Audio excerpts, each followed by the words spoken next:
Το παραβάν και κάνεις ό,τι σου βγει εκείνη τη στιγμή. Πάσε μέση, Ρασέλ. Να πονάς. Μπράβο σου, κορίτσι μου. Μπράβο. Το πρόσωπο, καλέ.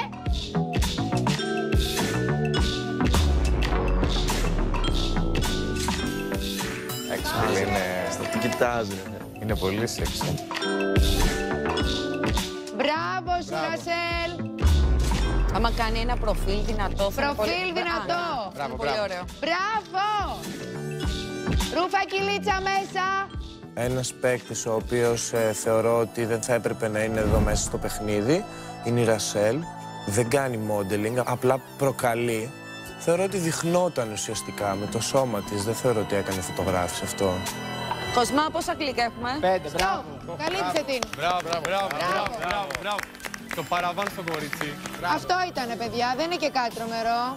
Στο γυμνό τα πήγε καλύτερα. Μπράβο σου, καλύτερα στο γυμνό. Αυτό που δεν με άγχωνε το γυμνό, είχα δίκιο που δεν με άγχωνε. Γιατί ήξερα ότι αυτό το κομμάτι το έχω, γιατί είμαι cool με τον εαυτό μου, είμαι cool με το σώμα μου. Με άγχωσε το ρούχο τελικά, γιατί δεν ήξερα πώς να το διαχειριστώ για να το πουλήσω σωστά στο φακό.